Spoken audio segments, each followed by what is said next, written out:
అందుకే నీకు భరోసా ఇయ్యడానికి ఆంధ్ర రాష్ట్ర రూపురేఖలు మారుస్తానని వాగ్దానం చేశాడు.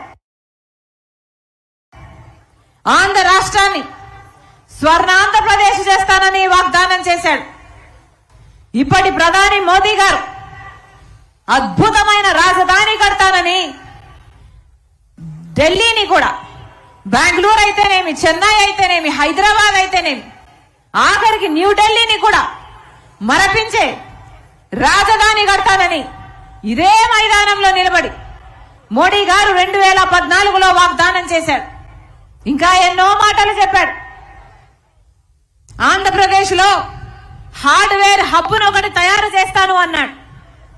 ఆంధ్రప్రదేశ్ రాజధాని ఢిల్లీని మరిపించేటట్టు తయారు చేస్తాను అన్నాడు. ఆంధ్ర రాష్ట్రంలో కేజీ బేసిన్ ఉంది.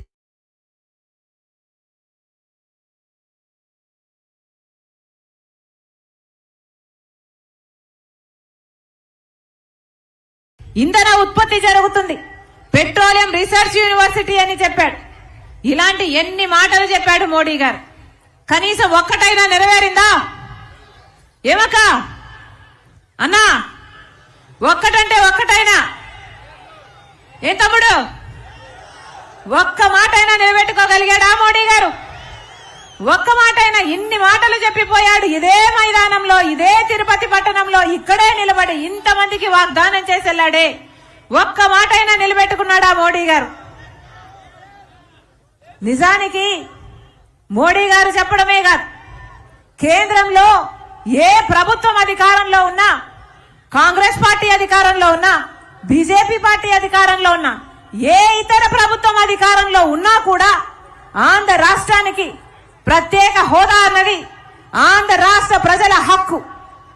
ఏపీ రీఆర్గనైజేషన్ యాక్ట్ ప్రకారం ఆంధ్ర రాష్ట్రానికి, ఆ యాక్ట్ ప్రకారం ప్రతి దాంట్లో, యాక్ట్ లో ఉన్న ప్రతి అంశము ఆంధ్ర రాష్ట్ర ప్రజల హక్కు. ఒక ప్రత్యేక హోదాయే కాదు, ఆ రోజుల్లో ఏపీ రీఆర్గనైజేషన్ యాక్ట్ లో ఉన్న ప్రతిది ఆంధ్ర రాష్ట్ర ప్రజల హక్కు. ఈ రోజు వరకు కూడా ప్రత్యేక హోదా ఆంధ్ర రాష్ట్ర ప్రజల హక్కు. పోలవరం ప్రాజెక్ట్ నిర్మాణం ఆంధ్ర రాష్ట్ర ప్రజల హక్కు.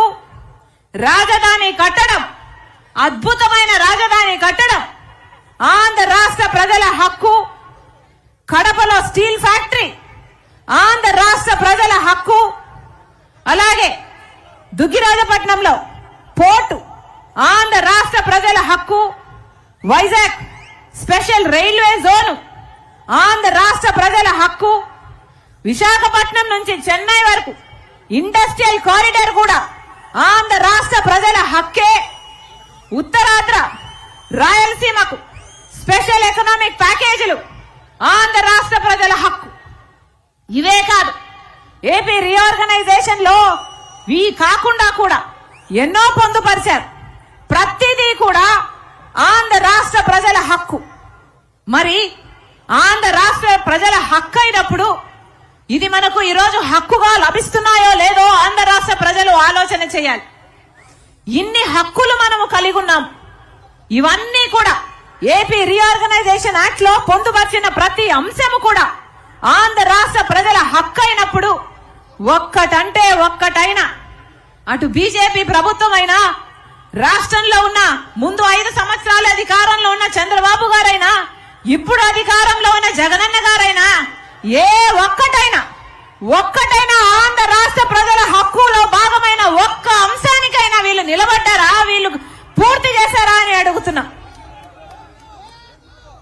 10 సంవత్సరాలు అయిపోయింది. ఊహించుకోవడానికి కూడా ఊహకు కూడా అందడం లేదు. అయ్యో 10 సంవత్సరాలు అయిపోయిందే, ఈ 10 సంవత్సరాలలో ఏ ఒక్కటైనా సాధించుకోగలిగామా అంటే ఒక్కటైనా సాధించుకున్నామా? మన కర్మ కాకపోతే ఇటు పాలక పక్షం, అటు అధికార పక్షం అయితేనేమో, ఇటు ప్రతిపక్షం అయితేనేమి, 2 బీజేపీ పార్టీతో కుమ్మక్కయ్యాయి. 2 పార్టీలు కూడా బీజేపీ పార్టీకి కొమ్ము కాస్తున్నాయి, బానిసలుగా మారాయి. మన హక్కుల్లో ఒక్కదాని కోసం కూడా పోరాటం చేయలేదు. మోడీ గారు ఇదే తిరుపతిలో ఇదే తిరుపతిలో నిలబడి పుణ్యక్షేత్రంలో నిలబడి మాట ఇచ్చాడు. ఆయన మాట మర్చిపోయాడు.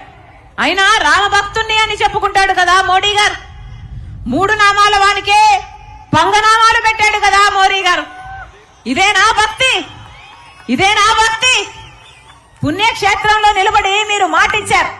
మీరు మాట తప్పి ఆంధ్ర రాష్ట్ర ప్రజలను మోసం చేయడమే కాదు, మీకు ఎంతో భక్తి ఉంది అని మీరు నమ్ముకుంటున్న దేవుణ్ణి కూడా మీరు మోసం చేశారంటే మీకు మనస్సాక్షి ఉన్నట్టా లేనట్టా?